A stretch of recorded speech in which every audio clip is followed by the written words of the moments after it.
Anne m'a demandé de me présenter. Donc, c'est ça, mon nom, c'est Alexis Hachin. Je suis directeur du CRMR, comme plusieurs d'entre vous le savez. Mais avant ça, donc, c'est ça, j'ai toujours travaillé à l'interface entre les sciences forestières puis la transformation du bois. Donc, j'ai fait mon baccalauréat ici en aménagement et environnement forestier. J'ai fait suivre ça d'une maîtrise avec un passage intégré au doctorat qui était dirigé par Jean-Claude Ruel et Alain Cloutier. Donc, j'étais vraiment, encore une fois, là, un pied dans les sciences du bois puis un pied en sylviculture. Et ça m'a suivi. J'ai poursuivi comme ça. Après, j'ai travaillé 5 ans en Écosse à la Forestry Commission à Édimbourg, juste au sud d'Édimbourg. Là encore, j'ai travaillé sur des projets qui reliaient sylviculture, biomécanique des arbres, puis qualité du bois. Et je suis revenu ici prendre un poste en sylviculture et transformation du bois, notamment des forêts feuillues au départ, mais évidemment, à cause de différentes opportunités, le programme de recherche s'est élargi. Je travaille encore beaucoup sur les forêts feuillues, mais aussi là, sur les forêts au sens large, avec toujours comme thématique l'idée de relier finalement les caractéristiques de la ressource forestière à sa valorisation comme matériau renouvelable. Donc, c'est pas mal ça que je fais. Puis aujourd'hui, ce que je vais vous présenter, c'est mon programme de recherche Sylva 21 que je dirige avec plusieurs autres chercheurs, donc je vais vous présenter ça plus en détail, mais dont l'objectif, c'est d'adapter la sylviculture aux changements globaux. Puis, je pense que l'idée, c'est de vous présenter que notre perspective, hein, nous autres, ce qu'on a en commun ici au centre de recherche, c'est de voir finalement que la sylviculture, c'est un moyen finalement de s'approvisionner en bois. Le bois étant pour nous un matériau qui est probablement le matériau renouvelable ultime, qui est merveilleux, qu'on apprécie pour toutes sortes de raisons, puis qu'on apprécie grandement dans la population aussi. Mais il reste que ce bois-là, il ne vient pas juste d'une cour à bois, il vient d'une forêt avec des pratiques forestières. Et le problème, finalement, c'est ça ici, ce sont 2 photos qui ont été prises là, à 6 mois d'intervalle. Donc, à gauche, c'est la semaine dernière en Colombie-Britannique, près de, je pense que c'est l'autoroute 8, si je me souviens bien. Puis celle de droite, c'est il y a 6 mois, là, c'est l'été dernier, sur la même autoroute, la même autoroute qui, c'est pas exactement au même endroit, mais c'est pas très loin, en Colombie-Britannique. Et ça évoque les pressions environnementales là, importantes que nos chaînes de production forestière vivent. Donc, il faut se placer là, dans ceux qui nous apportent le bois jusqu'aux usines. Bien, ils doivent prendre des décisions aujourd'hui pour mettre en place des arbres, faire des pratiques sylvicoles qui vont ultimement nous amener des approvisionnements dans un matériau qui a des propriétés environnementales vraiment intéressantes, une faible empreinte écologique, mais dans un climat extrêmement changeant, avec des pressions sans précédent sur les écosystèmes. Puis là, ici, j'ai représenté les pressions, je dirais, environnementales reliées au climat, mais il y a aussi, on est dans un contexte social extrêmement changeant où est-ce que les attentes envers la forêt et toute cette chaîne de valorisation-là ne cesse de s'élever et de se complexifier. Fait que ça fait un grand défi pour les sylviculteurs à travers tout le pays, tout le Canada. Donc, ce qu'on a fait, c'est que face à cette réalité-là, il y a mes collègues du Service canadien des forêts, en fait, du Centre canadien sur la fibre de bois, qui m'ont approché parce qu'ils souhaitaient mettre en place, c'était leur initiative, là, vraiment, de mettre en place un projet qui se voulait rassembleur à l'échelle du Canada, puis qui abordait ces problématiques-là comment on peut adapter la sylviculture à une réalité changeante. Donc, ce qu'on a fait, c'est qu'on a organisé, grâce à une subvention du CRSNG, là, un atelier de connexion. On a organisé une rencontre à Pointe-Claire dans les bureaux d'FP Innovation, puis on a fait venir des personnes de partout au pays où est-ce que les participants étaient soit de l'industrie forestière, des provinces, puis des organismes de recherche, mais aussi de certains organismes communautaires, pour mettre les bases d'une initiative de recherche nationale qui était coordonnée là, en sylviculture. Ce qu'on avait, c'était un sentiment d'urgence là, qui était partagé. Quant aux pressions et aux contraintes sur les forêts, donc on parle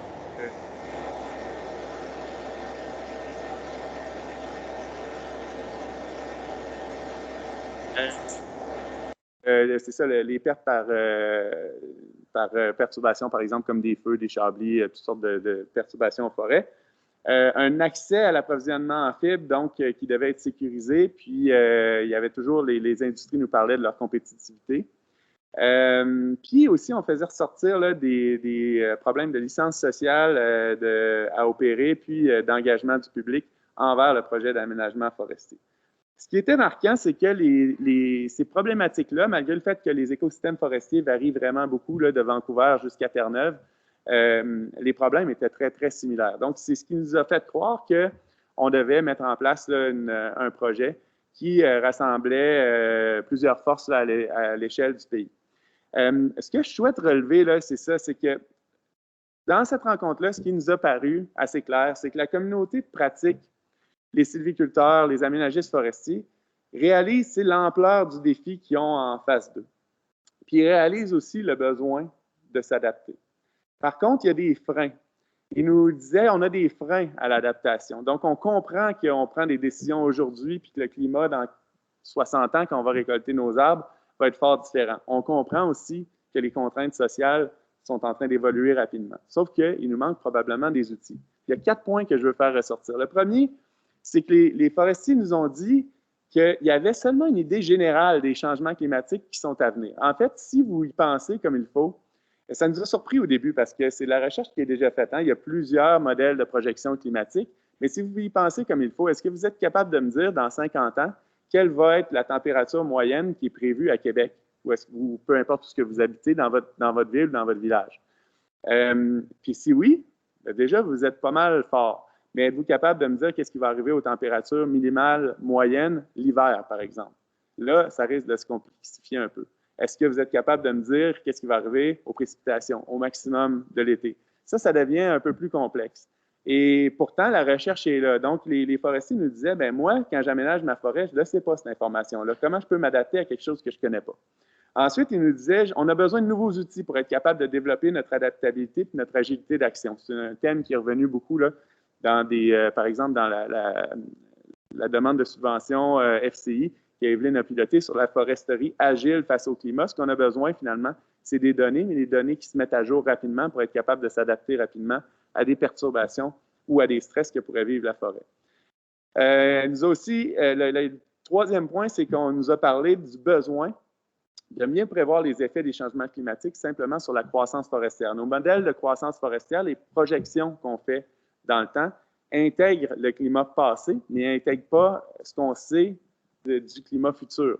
Donc, on n'est pas capable nécessairement de prévoir quelle sera, quand on calcule les possibilités forestières, bien, on se fie finalement sur la croissance passée sans égard vraiment à l'effet du climat qu'on peut anticiper sur la croissance forestière. Puis, je pense que l'autre point important, c'est que même si tout le monde s'entend sur les vertus environnementales du bois, puis c'est là que je vais essayer de rattacher ça au Centre de recherche sur les matériaux renouvelables, parce que pour nous, comme centre de recherche, c'est ce qui nous définit. Pourquoi on est un centre de recherche axé sur les matériaux renouvelables, mais c'est pour l'aspect renouvelable. Mais quand même, donc, même si tout le monde réalise ça, puis réalise les bienfaits écologiques du bois comme matériau, elle perçoit vraiment un manque d'adhésion sociale au projet d'aménager la forêt. Donc, il y a un paradoxe là, qui est quand même assez important. Donc, ça nous a mené à un projet quand même important, un projet d'envergure sur un projet CRSNG Alliance. C'est un nouveau programme du CRSNG qui a débuté environ il y a 2 ans, de 5,5 millions de dollars sur 5 ans, qui va financer presque exclusivement là, ce qu'on appelle le personnel hautement qualifié, c'est-à-dire des étudiants de maîtrise, doctorat, postdoctorat, puis des professionnels de recherche. Il y en a 38 en tout. Le ratio de financement du CRSNG, donc pour chaque dollar qu'on reçoit de nos partenaires, le CRSNG rajoute 2 dollars. Et pourquoi ils travaillent là-dedans? C'est parce qu'on est dans une chaîne intégrée là, qui intègre des petits partenaires et des plus gros partenaires. Donc, nos partenaires, il y en a 14 qui sont des partenaires à la fois industriels, gouvernementaux, à la fois provinciaux et fédéraux, et aussi des partenaires communautaires. Donc, on a 5 universités, c'est géré à partir de l'Université Laval, c'est moi qui en ai le directeur. On a 12 co-applicants, plus de presque 50 collaborateurs à travers le pays. Puis comme je disais, là, il va y avoir beaucoup de monde qui vont être formés. Donc, il y en a déjà plusieurs dans la salle, j'en suis bien content. Ça, c'est une carte qui est un peu stylisée du Canada. Là. Vous voyez la Nouvelle-Écosse dans son île ici, mais nos partenaires d'ouest en est, on les voit. Donc, c'est un réseau national dans lequel on a nos partenaires industriels, gouvernementaux et communautaires. La nation, je tiens à souligner là, la participation de la nation Wabanaki qui participe au projet là, de Laurence. Et 5 universités, donc les universités qui ont des programmes, je dirais, de sciences forestières les plus développés au Canada. Il manquerait peut-être l'ECAD en Ontario et puis UMBC puis l'Université de Moncton sont dans les collaborateurs. Donc, c'est notre partenariat. Et le contexte, finalement, dans lequel on se trouve, bien, en fait, il faut revenir aux bases de la sylviculture. Ce qu'on veut, c'est changer la culture de la sylviculture, si on veut. Puis la sylviculture, bien, c'est défini de manière traditionnelle comme la science et l'art. Toutes les définitions vont toujours intégrer ça. C'est à la fois une science et un art qui consiste finalement à cultiver puis à entretenir les peuplements forestiers. C'est aussi simple que ça pour répondre à des besoins de propriétaires. Dans le cas de la forêt canadienne, un faible pourcentage qui appartient à des propriétaires privés, puis un gros pourcentage qui appartient finalement au public, donc aux habitants des provinces canadiennes. Puis là, c'est ça. Donc, avec les changements climatiques, économiques et culturels, l'idée d'utiliser le passé, donc c'est une science, la sylviculture, qui est de manière inhérente très, très empirique, c'est-à-dire qu'on apprend du passé pour être capable d'appliquer nos traitements aujourd'hui. Et on essaye d'apprendre de nos erreurs. Mais cette idée-là d'utiliser le passé pour informer la croissance future des forêts est remise en question parce qu'à cause des changements importants qu'on vit dans les écosystèmes. Puis donc, ça nous amène une nécessité de s'adapter qui est largement reconnue, mais on a de la difficulté à savoir comment s'y prendre. Donc là, il est important de dire, évidemment, qu'on n'a pas la prétention comme projet d'être les seuls à travailler dans cet axe-là. Il y a plusieurs initiatives un peu partout au pays, mais partout dans le monde, qui visent à adapter, c'est un thème de recherche qui est très, très courant, d'adapter les pratiques forestières à cette réalité changeante-là.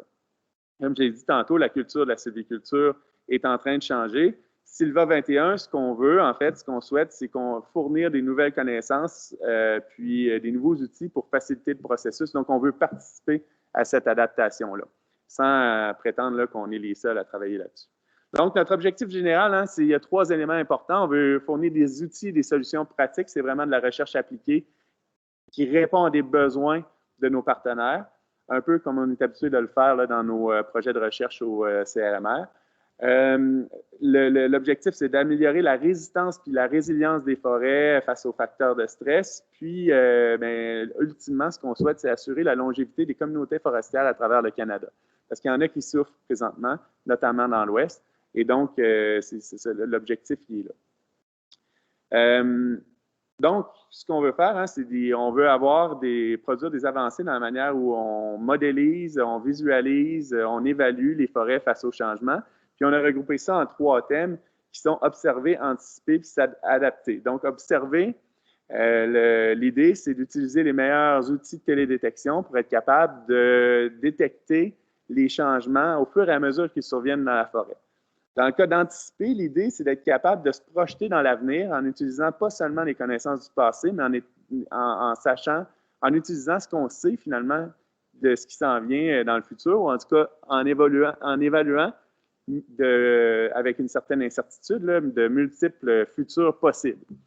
Puis finalement, ultimement, le dernier thème, c'est de s'adapter, donc avoir des pratiques forestières, des pratiques sylvicoles d'adaptation aux changements socio-environnementaux. Donc, la sylviculture, c'est une science qui, évidemment, se pratique en forêt. Donc, nous, il faut faire atterrir ça à quelque part sur le terrain. Dans un réseau national, ce n'est pas facile. Comment on a fait pour y arriver? C'est que chaque partenaire est associé à un ou plusieurs sites à travers le pays. Donc, on en a une douzaine, je pense, à travers le pays qui partent de Terre-Neuve. Il y en a en Nouvelle-Écosse, au Nouveau-Brunswick, au Québec. D'ailleurs, au Québec, on en a 3. Et il y en a 3 en Ontario aussi, puis 2 en Colombie-Britannique. Malheureusement, là, on a travaillé fort pour convaincre nos collègues de l'Alberta de joindre au projet, mais on n'y est pas arrivé. On a quand même des gens de l'Université d'Alberta qui participent au projet. Donc, pour le premier thème, ce que je vais faire, c'est que je vais vous donner des exemples de ce qu'on fait dans les différents thèmes. Donc, dans le thème observer, ce qu'on souhaite faire, là, des exemples, en fait, là, un des travaux sur lesquels on se penche le plus, c'est d'être capable de fournir une plateforme qui nous donnerait l'état des forêts en temps quasi réel. Tu sais, donc, les inventaires forestiers, partout au Canada, en général, c'est remis à jour environ aux 10 ans. Ce qui fait en sorte que s'il arrive quelque chose dans notre forêt, ben, il y a des grosses chances qu'on réagisse en retard. On va constater les faits plutôt qu'être capable de s'adapter rapidement. Donc, on aimerait ça avoir changé ça pour qu'on ait des observations de la forêt vraiment en temps réel. Les outils existent, il s'agit de les agencer ensemble. On veut être capable aussi, ce qu'on nous a dit, c'est qu'après les perturbations majeures, il y a plusieurs feux, souvent sont dans des endroits éloignés. Présentement, avec les pénuries de main-d'œuvre, souvent, il n'y a pas les ressources pour aller faire des inventaires forestiers adéquats de la régénération de ces endroits-là, des zones perturbées fortement. Même, ça peut arriver après certaines coupes, malgré que c'est moins commun. Le plus commun, c'est les problèmes, c'est après des feux. Donc, ce qu'on veut faire, c'est utiliser la technologie, différentes technologies, par exemple des drones, mais ça peut être des imageries satellitaires aussi, pour essayer d'aller voir comment la forêt s'est régénérée, puis d'être capable d'avoir des meilleurs inventaires de régénération, parce que c'est fondamental, finalement, à assurer la pérennité de la croissance forestière et des approvisionnements en bois. Donc, en utilisant des outils de télédétection. Puis aussi, ce qu'on nous a dit, c'est qu'en foresterie au Canada, ce qu'on fait en général, c'est qu'on s'assure assez bien que la forêt, suite à une perturbation ou à une coupe, elle va se régénérer. Par contre, à partir du moment où on considère que cette régénération-là est ce qu'on appelle libre de croître, c'est le free to grow en anglais, on va, après ça, on va arrêter de regarder la forêt. Puis là, bien, il peut se passer plusieurs décennies avant qu'on retourne dans cette forêt-là, puis on parle de plusieurs, là, c'est au moins 3-4 décennies, avant qu'on retourne dans cette forêt-là pour voir est-ce qu'elle a besoin de recevoir, elle est prête à la récolte. Et il y a comme une espèce de trou noir dans nos évaluations, là, en tout cas un gap dans nos évaluations qu'on veut combler. Puis ça, c'était un problème qui était donné à l'échelle du Canada. Donc là, ici, pour observer, je vous ramène là, finalement au fait, ici, c'est un de nos sites qu'on appelle un hub, là, ou un carrefour de transition forestière qu'on a appelé. Donc, on a un de ces sites-là en Colombie-Britannique en partenariat avec FP Innovation et puis également là, la ville de Quesnel, puis aussi le ministère provincial là, qui s'occupe des forêts en Colombie-Britannique.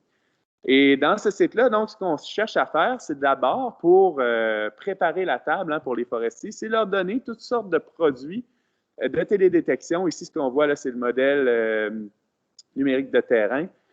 Puis aussi, ici, là, ce qu'on a, c'est des imageries satellitaires qui donnent finalement la couverture végétale du site, où est-ce qu'on a fait des composites des meilleures images satellitaires pour être capable de leur donner l'état actuel de leur végétation.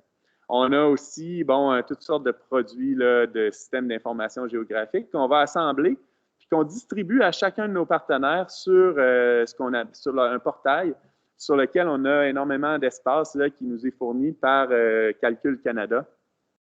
Et donc, c'est notre façon de distribuer. Donc, les partenaires, en fait, c'est qu'on s'assure que ce qu'on va développer ne reste pas sur les ordinateurs de nos étudiants, mais qui soit distribué finalement à nos partenaires. Une affaire qui est intéressante ici, c'est le graphique est petit, mais ce qu'on peut voir, là, c'est qu'on travaille aussi déjà sur la notion d'inventaire forestier en temps quasi réel à partir de ces produits-là.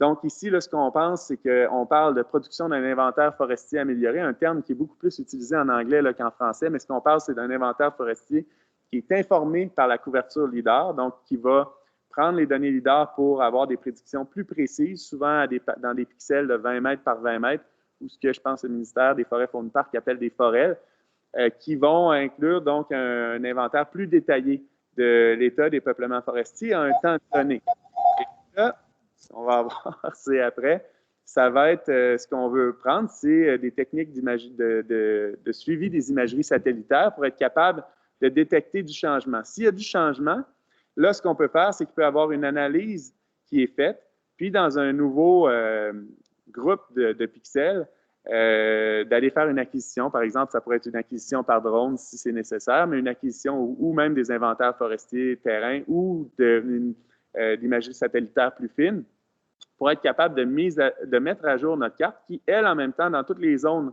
où il n'y aura pas eu de perturbations, puis de changements là, importants dans la couverture forestière, bien là, ce qu'on va faire, c'est qu'on va utiliser les modèles de croissance pour projeter la croissance dans le temps pour obtenir toujours un inventaire forestier amélioré qui est mis à jour en temps quasi réel. Donc, on parle là, au lieu de 10 ans, on parle de peut-être un mois ou quelque chose comme ça avant d'être capable, 1 ou 2 mois avant d'être capable d'avoir un état mis à jour de la forêt. Et peut-être moins. Dans le thème anticipé, là, bon, on travaille sur des projections des principales variables climatiques pour chacun des sites. On a vu que c'était un enjeu tantôt. On travaille aussi à modifier les courbes de croissance, des modèles de croissance qui sont utilisés en pratique. Donc, la croissance forestière, que je disais, est projetée en utilisant les données, finalement, de croissance passée. Donc, ce qu'on veut faire, c'est fournir des modificateurs de croissance en fonction des conditions environnementales qui changent. On a aussi, donc, on veut faire un ensemble de recommandations sur des stratégies d'aménagement qui pourraient être mises en œuvre pour tenir mieux compte du risque de perturbation. Donc, notamment, je souhaite travailler là-dessus avec mon collègue, le nouveau collègue à la faculté, Mathieu Bouchard.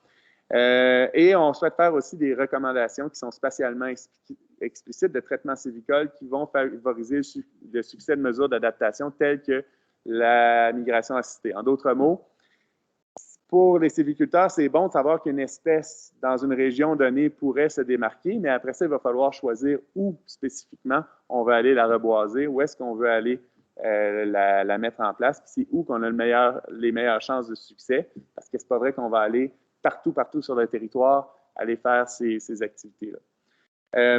Donc, en pratique, je reprends l'exemple de Quesnel, notre carrefour de la Colombie-Britannique.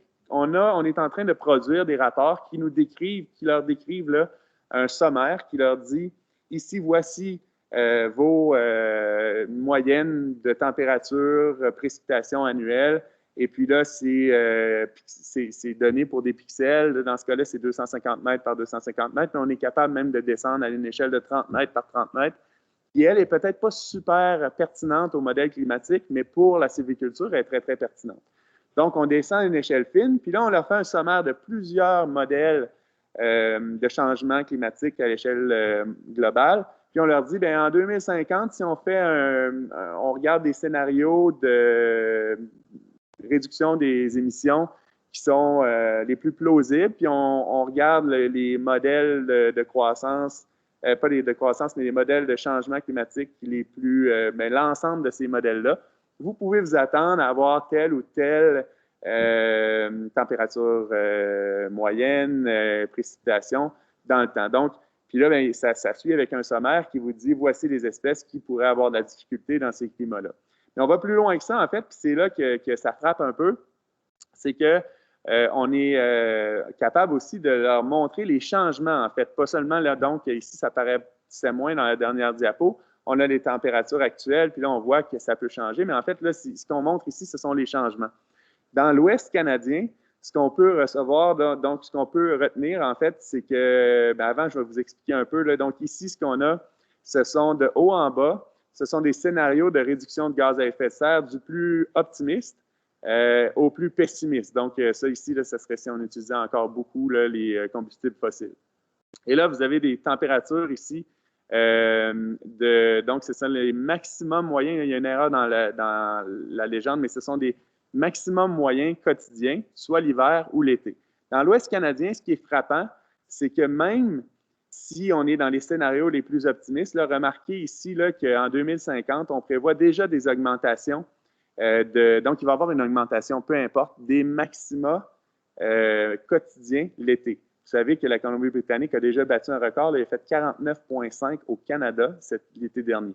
Puis on prévoit que même si on réussit à vraiment réduire, c'est pas tellement plausible là, ce scénario-là, celui-là, il l'est plus, bien, il va y avoir des grosses augmentations, quand même des augmentations importantes. Pensez-y, en 2050, un maximum moyen par jour d'environ 2 degrés plus élevé. Puis évidemment, si on continue avec des scénarios où est-ce qu'on utilise beaucoup les combustibles fossiles, bien là, on parle d'augmentation qui peuvent être catastrophiques là, en termes de ces températures-là.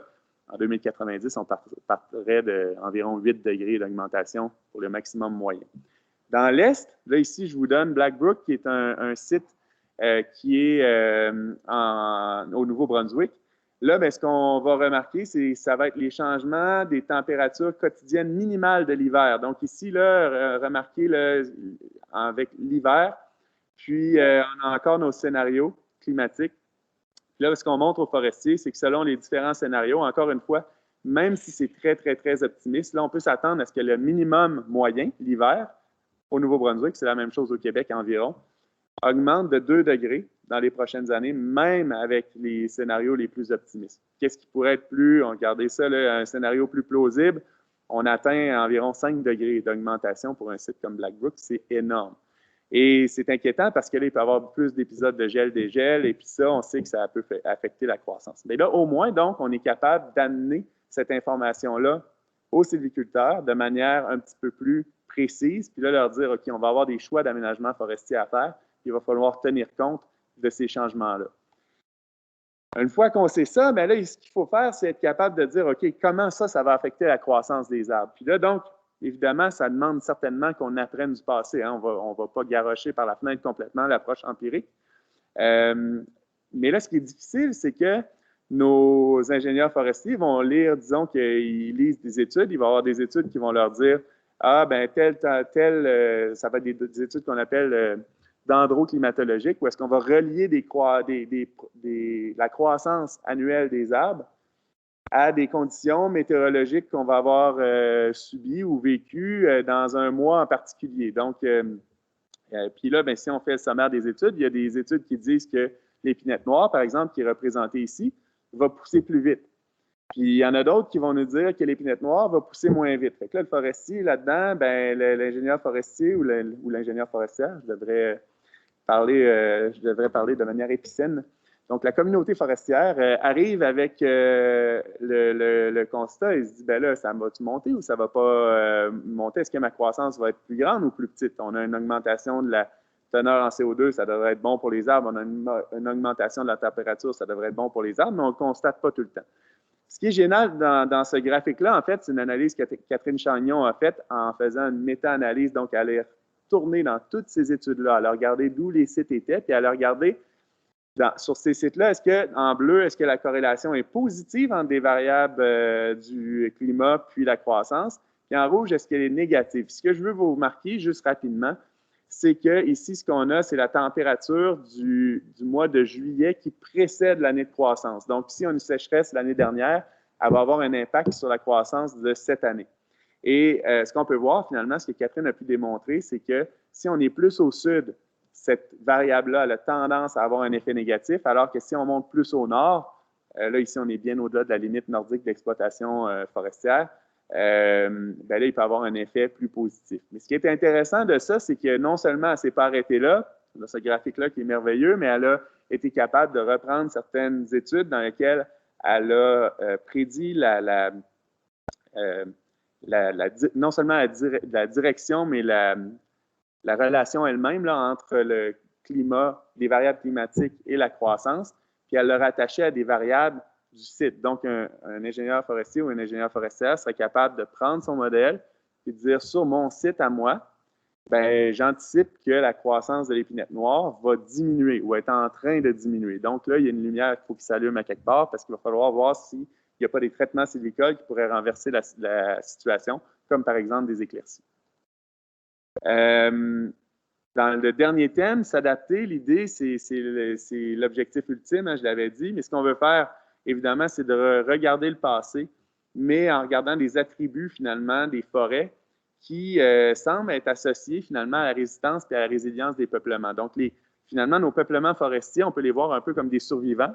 Qu'est-ce qui fait qu'ils ont survécu aux perturbations passées? Est-ce qu'il y a des facteurs qu'on peut relever là-dedans? Est-ce qu'il y a des structures de peuplement, des compositions de peuplement forestier qui peuvent nous assurer une meilleure résistance ou une meilleure résilience face aux perturbations?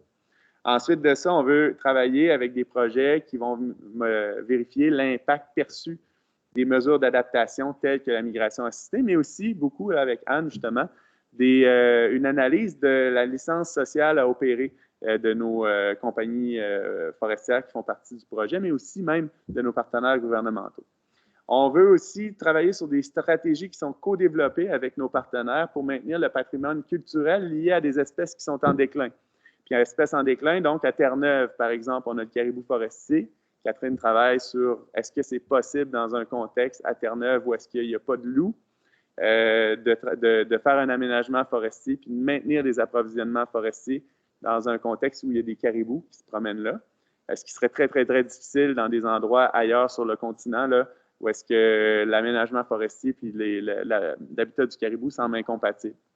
Et aussi, avec la nation Wabanaki, là, dans ce cas-là, l'espèce en déclin, c'est le frêne noir. Où est-ce qu'eux utilisent, c'est une espèce très, très, très importante pour la nation Wabanaki parce qu'ils font des produits, entre autres des paniers, là, à partir de ça. Et pour eux, c'est extrêmement important. Donc, on veut développer cette sensibilité-là aussi dans notre foresterie à l'échelle canadienne, de travailler pas seulement sur les espèces de grande importance commerciale, mais aussi sur ces espèces-là qui sont associées à un patrimoine culturel très, très important. Finalement, on veut établir une série d'essais, ce qu'on appelle, c'est le leg qu'on veut faire finalement comme projet. On va être éphémère, ça va être 5 ans, puis ça va être terminé. Ça passe vite, 5 ans. Et puis, ce qu'on veut faire finalement, c'est d'installer des nouvelles expériences à travers le Canada qui vont essayer d'étudier les effets des changements climatiques. Donc, ici, là, ce qu'on simule ici, des gouttières qui ont été préparées au CRMR, ce sont des gouttières qui visent à réduire l'eau de précipitation qui va se rendre au sol. Puis ce qu'on regarde finalement, c'est est-ce que des plantations ou dont les arbres seraient plus espacés vont mieux résister aux sécheresses qui vont avoir été induites artificiellement là, par ces gouttières-là. Merci à Daniel pour tout ce travail là-dessus. Juste un exemple, donc, on a aussi là, à Petawawa, qui est l'un de nos sites, il va y avoir un site d'un réseau américain qui s'appelle ASC, c'est-à-dire Adaptive Silviculture for Climate Change. Ce sont des essais qui ont été mis un peu partout en place en Amérique du Nord. On va avoir le premier site canadien, là, nos partenaires du gouvernement fédéral sont fiers de ça, mais je pense qu'ils sont en train d'en mettre même un autre en place dans l'Ouest canadien. Puis là, la récolte a été faite. Puis juste pour vous donner une idée, ici, ce qui a été fait, donc c'est une coupe avec réserve de semencier qu'on appelle un traitement de transition. Donc, il va y avoir des traitements qui visent à augmenter la résistance des forêts, d'autres qui visent à augmenter la résilience des forêts, puis d'autres qui visent à accompagner la transition. Donc, ici, là, la transition, ce que ça implique, c'est que la forêt qui était présente, qui a été récoltée, on va aller régénérer quelque chose de différent qui, on pense, serait mieux adapté au changement climatique. Je pense qu'entre autres, ici, ce serait non seulement du pain blanc, mais il y aurait du pain rouge qui serait inclus là, dans le couvert forestier. Donc, c'est en train de se mettre en place. Donc, en résumé, ce qu'on souhaite, c'est évidemment, comme je l'ai dit, c'est pas de reprendre complètement puis de mettre à la poubelle l'approche empirique, mais ce qu'on veut faire, c'est qu'on veut réanalyser les données qu'on a sur la forêt pour essayer d'apprendre le mieux possible quelle est la réaction actuelle de la forêt au changement climatique. On pense que ça va nous aider donc à faciliter l'adaptation. L'autre chose, c'est qu'on veut vraiment travailler pour avoir des inventaires forestiers en continu. On a la technologie pour le faire. Il s'agit d'associer toutes ces technologies-là ensemble. Il reste encore beaucoup de défis, je dirais, d'analyse, mais les capteurs sont déjà présents puis sont déjà disponibles. Il y a moyen, donc, de travailler dans une logique. Il faut vraiment changer la logique de nos inventaires forestiers. Ce qui va nous permettre de nous adapter puis de mettre en place des pratiques agiles d'adaptation, finalement, qui vont à la fois être adaptées à un climat changeant, mais aussi à un contexte, je dirais, socio-environnemental changeant, mais un contexte social changeant. Ultimement, ce qu'on cherche à faire avec tout ça, c'est de faire en sorte que la sylviculture, finalement, passe d'un art et d'une science qui est utilisée souvent dans la définition. Puis ce qu'on dit, en fait, c'est que la sylviculture devrait être rendue à un état de maturité. La sylviculture, ça a environ 200 ans en Europe, 100 ans environ en Amérique du Nord. On pense qu'elle est rendue à un état de maturité où est-ce que maintenant elle est en train de devenir une science. Le parallèle qu'on fait tout le temps, c'est quand on regarde la chirurgie, par exemple, médicale, si on regarde dans les années 1500 ou 1600, on peut probablement s'imaginer que la chirurgie était à la fois un art et une science. J'aurais moins aimé ça me faire opérer en 1500 ou 1600 que maintenant. Puis là, ben, c'est normal dans toutes les disciplines de prendre une certaine maturité puis de faire en sorte à un moment donné qu'on fait une transition vers une science qui est très, très, très avancée. La chirurgie aujourd'hui est une science extrêmement avancée. Et on pense que ce degré de maturité-là, on est en train de l'atteindre en sylviculture, puis il faut commencer à présenter la sylviculture comme une science. Ce que ça va nous amener de le présenter comme une science, c'est que ça va faciliter, je pense, l'usage d'une approche qui est moins essai-erreur, puis qui est beaucoup plus d'une adaptation dynamique, puis qui permet plus basée sur l'anticipation, qu'on est capable de faire quand même. Donc, là-dessus, il me reste à vous remercier de votre attention, puis évidemment, je remercie tous les partenaires qui rendent ce beau projet possible. Je vais pouvoir répondre à vos questions.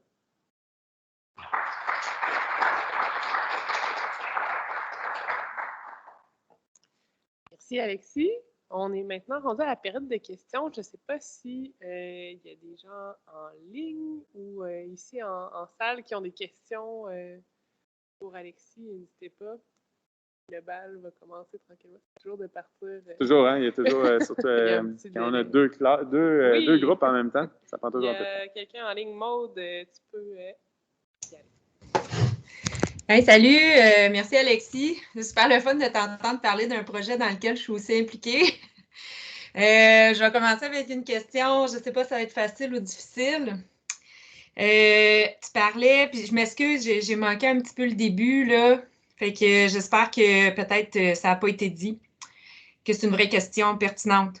Tu parlais, tu sais, sur les modélisations, là, moi, je ne suis pas très habile avec ça, mais d'effets positifs ou négatifs selon qu'on était plus au sud ou au nord. Puis là, je me demandais, ces effets positifs et négatifs, tu sais, sont qualifiés en fonction de quoi?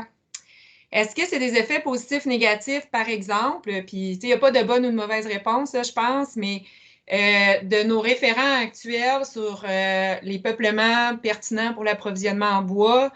Après, tu as nommé, par exemple, qu'il y avait des enjeux spécifiques comme le frêne noir ou le caribou. Donc, est-ce que c'est positif, négatif par rapport à des enjeux ciblés comme ceux-là? Fait que je suis un petit peu curieuse de t'entendre sur qu'est-ce qu'on entend par là. Oui, regarde, après ça, je vais arrêter le partage d'écran, mais je veux juste revenir à ça. Donc, en fait, ici, là, la réponse, en fait, est quand même assez simple. Là. Donc, ce qu'on fait ici, c'est des études de dendroclimatologie. Donc, ce qu'on regarde, finalement, c'est la largeur des cernes, tout simplement. Puis on dit, est-ce que la largeur d'un cerne annuel, est-ce qu'elle est plus grande? Mais en fait, la question est bonne parce que ça va me permettre d'apporter des précisions aussi. Donc, est-ce que la largeur du cerne annuel est plus grande lorsqu'on a telle ou telle condition météorologique? Puis souvent, bon, c'est ça, dans l'Est, là, nos travaux, les travaux qui ont été réalisés, ils morcellent les saisons de croissance en mois. Dans l'Ouest, ils vont travailler plus avec des saisons dans la saison de végétation. Donc, ce qu'on a fait, c'est qu'on a repris les espèces, dans ce cas-là, les plus importantes, là, au niveau, là, on est vraiment les espèces les plus importantes au niveau commercial parce qu'on a travaillé à partir de méta-analyse. Donc, il faut qu'il y ait des études pour qu'on soit capable de le faire. Et donc, Catherine est en train de travailler aussi là, sur le sapin Douglas, par exemple. Puis, donc là, pour l'épinette noire, la question, en fait, c'est souvent, on est dans des peuplements assez purs d'épinettes noires. Donc, on peut s'attendre que si l'épinette noire ne pousse pas bien à un certain endroit dans la forêt boréale, bien, ce n'est pas une bonne nouvelle là, pour l'ensemble des approvisionnements en bois parce qu'il n'y a pas beaucoup d'autres espèces qui compagnent. Il y en a d'autres, mais il n'y en a pas tant que ça.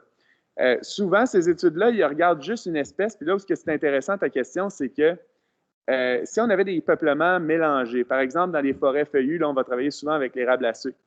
Puis là, on est capable de faire à peu près le même travail. Puis ce qu'on se demande, puis ça, c'est des travaux aussi sur lesquels Guillaume a travaillé, là, Guillaume Moreau, c'est qu'on est capable d'identifier des facteurs qui vont nuire à la croissance de l'érable à sucre. Est-ce que le fait que ça nuise à la croissance de l'érable à sucre, ça vient, au contraire, favoriser la croissance d'une espèce compagne, comme le bouleau jaune, par exemple? Ça, c'est des choses qu'on n'a pas encore, qu'on ne sait pas encore, qu'on n'a pas encore vraiment faites, puis qui méritent d'être étudiées certainement. Ça a répondu à Je vois Maud qui hoche la tête. Bon. Dans le chat, Nelson, je vais lire ta question. À moins de me tromper, ce qui serait surprenant, tu n'as pas prononcé le mot aménagement écosystémique. Comment considères-tu que ce paradigme est à intégrer à Sylva 21? Oui, donc, OK. Pour ceux qui sont moins familiers avec le terme aménagement écosystémique, si j'avais à réduire l'aménagement écosystémique à son plus simple, c'est qu'on va dire, c'est présentement là, le premier, c'est inclus là, dans le premier article de la loi sur l'aménagement durable des territoires forestiers, je pense que ça s'appelle comme ça. Ouais. En tout cas, la loi au Québec, ça dit on va faire un aménagement écosystémique. Puis l'aménagement écosystémique, en gros, c'est qu'on veut essayer de tendre vers l'état naturel de la forêt. Puis, donc, si on veut tendre vers l'état naturel de la forêt, ce qu'on va utiliser pour savoir c'est quoi l'état naturel de la forêt, c'est qu'on va utiliser la forêt pré-industrielle comme état de référence. Et puis, là, vous voyez un peu le problème par rapport à ce que j'ai dit, c'est que si on regarde l'état de la forêt pré-industrielle, puis on se dit l'état naturel de la forêt serait ça, puis on dit que c'est la meilleure façon de conserver les fonctions des écosystèmes, c'est de la faire tendre vers son état naturel. Là, il va falloir à quelque part adapter notre conception de l'état naturel de la forêt parce qu'on a un climat qui est extrêmement changeant. Donc, moi, de la façon que je le vois, Nelson, je vois ça comme un pas en avant. Je pense que les principes de l'aménagement écosystémique demeurent. Je pense qu'ils demeurent importants d'intégrer dans notre vision. Je pense que c'est vrai qu'on doit essayer de voir comment on altère les écosystèmes forestiers puis comment ces altérations-là ont des impacts sur tous les éléments de biodiversité. Mais à quelque part, on n'a pas le choix que d'essayer d'envisager finalement une forêt qui est différente de la forêt naturelle à cause des changements socio-environnementaux dont je parlais, mais surtout environnementaux. Donc, pour moi, c'est pas deux termes que je mettrais en opposition, c'est juste qu'il y a une réalisation finalement qu'on doit commencer à penser à aménager nos forêts pour la résilience, la résistance aux perturbations qui augmentent. Mais non seulement ça, aussi, il y a des maladies, des insectes qui souvent n'ont pas une origine indigène. Donc, si on a des perturbateurs qui n'ont pas nécessairement une origine indigène, il y a fort à parier que nos forêts qui auraient seulement des espèces indigènes, puis pourraient en souffrir beaucoup. Donc, il va falloir développer des stratégies là, qui vont un petit peu plus loin que le concept d'aménagement écosystémique. Il y a Maud qui aurait une autre question, mais avant, je vais poser la question de Yann qui te pose une question chargée. Tu vois-tu le commentaire? Je suis pas sûr, dis-moi là donc. C'est une question chargée, puis il espère que tu as pris 2 cafés pour pouvoir y répondre. Donc, comment concilier ces résultats avec les objectifs du MFSC qui sont de doubler la productivité forestière d'ici 60 ans?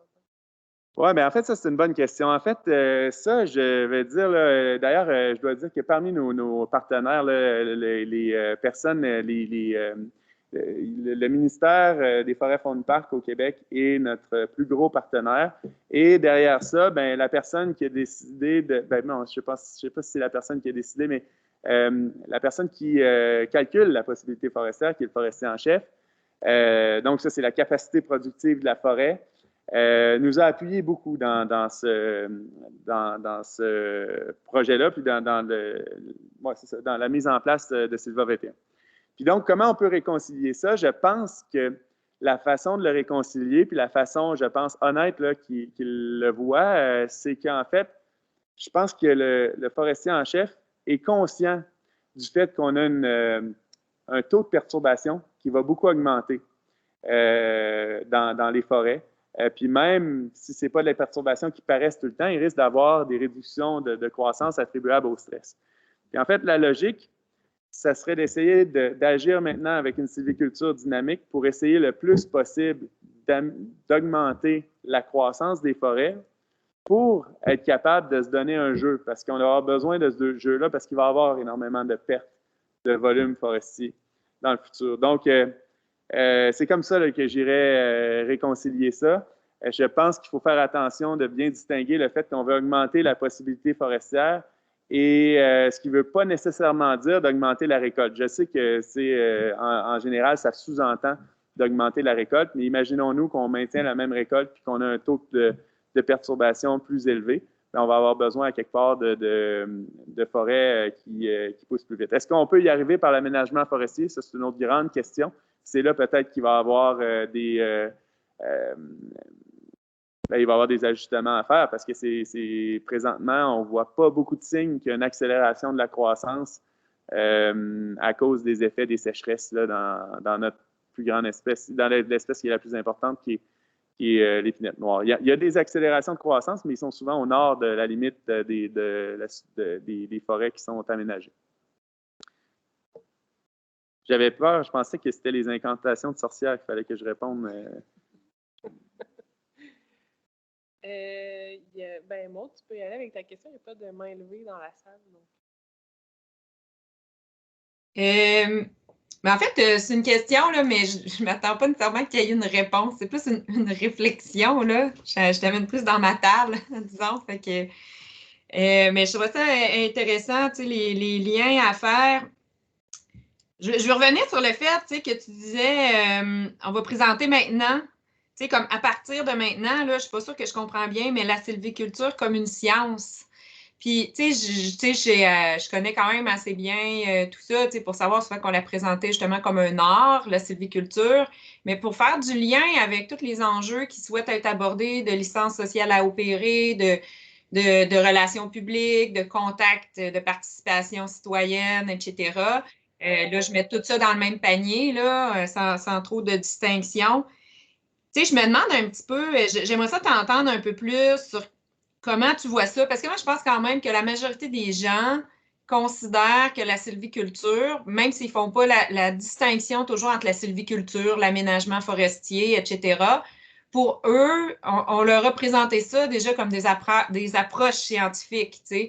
Pour beaucoup de gens, si par exemple on parle de la protection du caribou forestier, ben, on leur a vendu que c'est appuyé par la science. Quand on intervient sur, je ne sais pas, une épidémie de tordeuses, ben, tu sais, si on leur propose des moyens d'action, tu sais, c'est appuyé par la science, ou encore là, si on leur dit, ben, planter telle essence d'arbre plutôt qu'une autre, ben, fait, je me demande juste, c'est ça, j'aimerais ça t'entendre juste plus spontanément sur cette question-là. Là. Oui, mais en fait, je pense que c'est intéressant. Puis quand je le présente, je pense que quand on parle d'art et de science, on ne fait pas référence à la beauté. Hein? On ne parle pas d'art en termes de beauté, en termes d'une beauté intangible presque. Là. Tu sais, ce à quoi on fait référence, en fait, c'est à une espèce d'intuition qui va nous permettre de prendre des décisions, puis qui vont nous donner, puis moi je l'utilise, c'est surtout important pour moi, pour les personnes que je forme au premier, deuxième, troisième cycle. Parce que ce qui arrive, c'est que si on se fie trop sur l'intuition, le problème, c'est qu'on va tourner les coins ronds un peu, puis on pourrait justement laisser de côté les meilleures connaissances scientifiques, avec comme l'excuse que de toute façon, ben c'est ça, il y a cette part d'intuition-là qui est importante. Puis là, je fais toujours le parallèle avec la chirurgie. Je pense que c'était un peu comme ça que ça a évolué. Fait que pour moi, c'est vraiment dans la formation des maîtres, finalement, là, que c'est important qu'on commence à leur faire comprendre que c'est vraiment une science parce que ça leur donne comme une responsabilité accrue.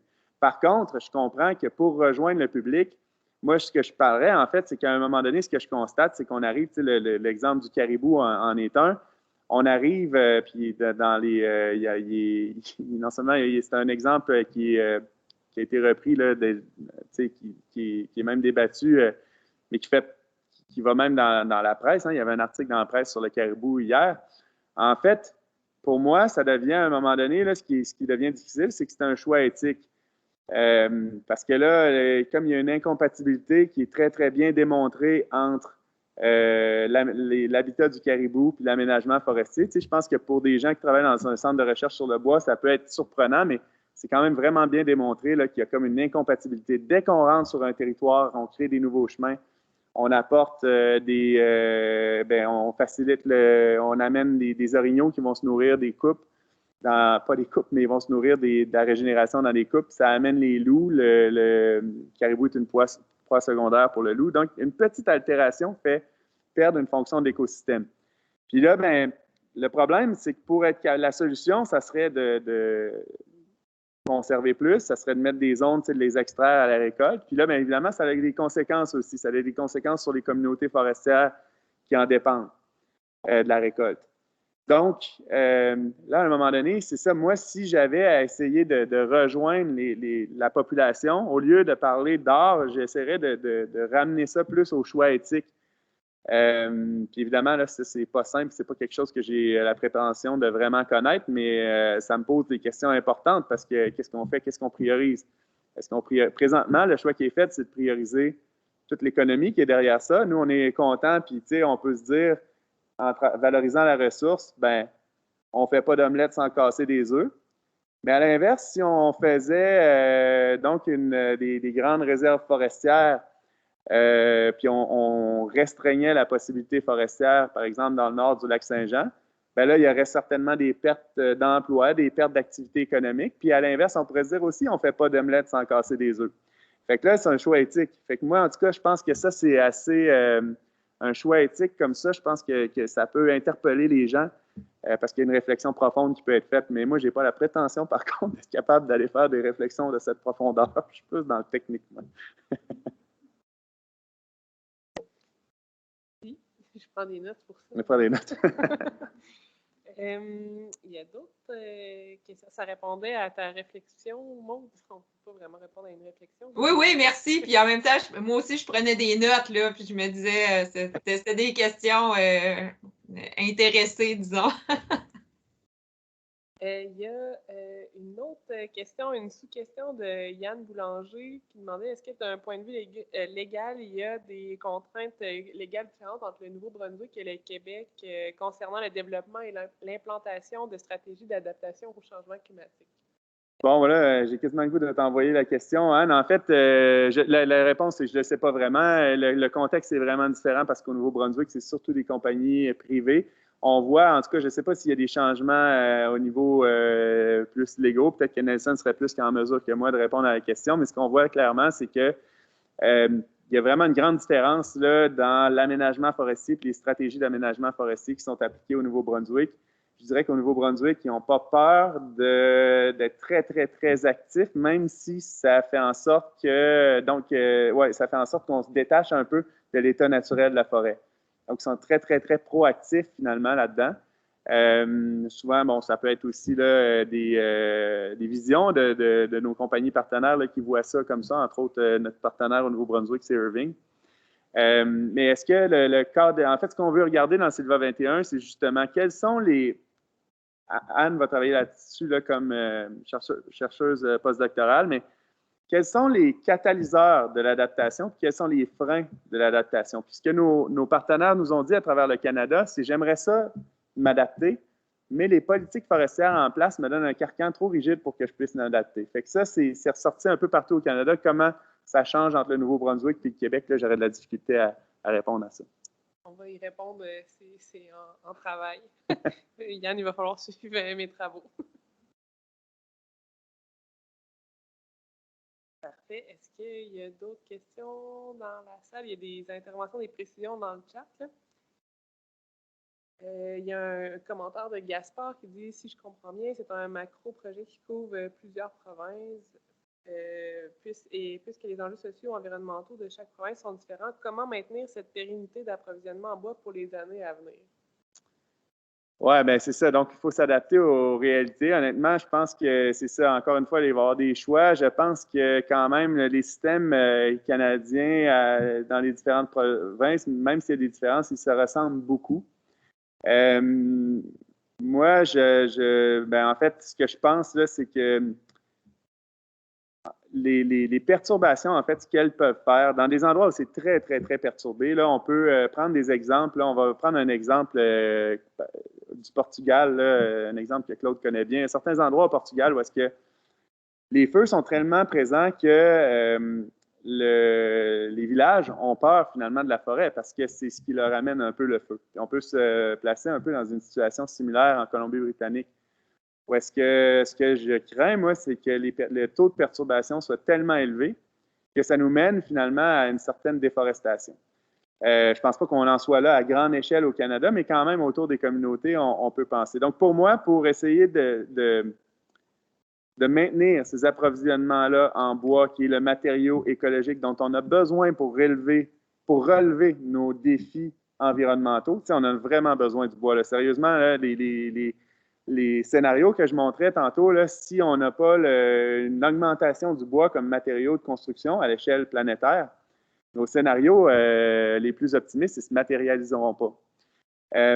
Donc, si on veut continuer de garder ce matériau-là comme solution finalement à nos problèmes environnementaux à l'échelle globale, bien, je pense qu'un des facteurs clés, c'est pas mal ça le projet, c'est d'être capable de maintenir des systèmes de production forestière qui vont être assez résistants et résilients finalement aux perturbations, pour pas qu'il y ait un certain découragement. Vous pouvez l'avoir vu aussi, là, les deux tempêtes, j'ai un collègue là, qui était à Bordeaux, là, mais les deux tempêtes qui ont eu lieu à Bordeaux en 99 et en 2009, je pense, ces tempêtes-là de vent dans le sud-ouest de la France, dans le massif des Landes, là, ont été tellement importantes qu'il y a eu un certain découragement de certains propriétaires forestiers où ils se demandent est-ce que ça vaut vraiment la peine de faire de la foresterie? Puis pour moi, il est là l'enjeu parce que si on veut s'assurer d'avoir une pérennité des approvisionnements en bois à long terme, mais il faut que nos forêts, qu'on réussisse par l'aménagement forestier à rendre nos forêts assez résilientes et résistantes au changement climatique et aux perturbations, entre autres. Merci. Oui. Ouais, est-ce que tu peux venir au micro? Viens le dire au micro, Daniel. Bien, sinon, je vais te la répéter. Ouais, OK. Non, je vais te la répéter, ouais. inquiète-toi pas.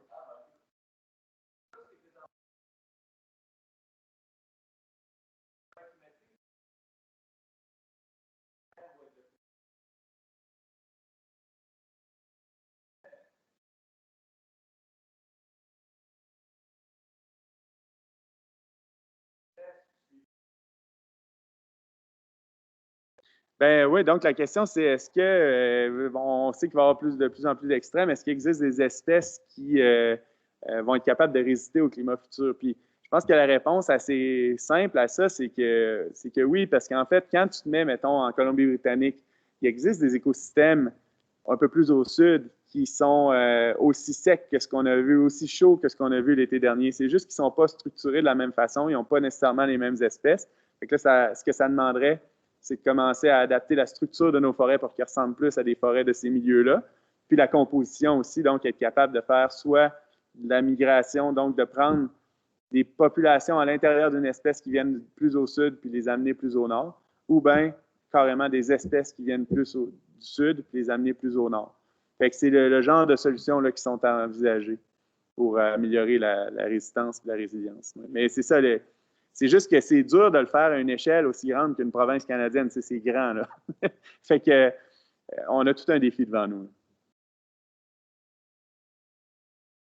C'est pour ça que je n'ai pas la prétention qu'on va être les seuls à contribuer à relever ce défi-là. Tout le monde est à l'œuvre pour relever ce défi-là collectivement là, à travers le pays.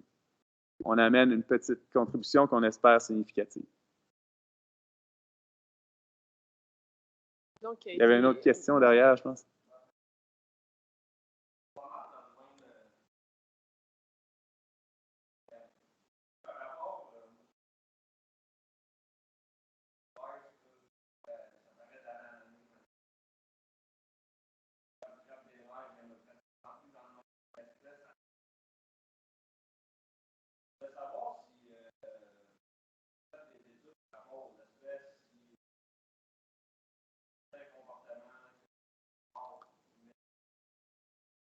Oui, en fait, c'est ça, je n'ai pas fait moi-même des études, mais les études qui existent qui montrent qu'il y a vraiment ils appellent ça des chiffres, là, mais des déplacements vers le nord des espèces là, qui se déplacent lentement vers le nord. En fait, par contre, ce qu'on voit, c'est que le climat, lui, se déplace plus vite vers le nord que les espèces. C'est pour ça qu'on envisage la migration assistée là, pour venir accélérer ce processus-là.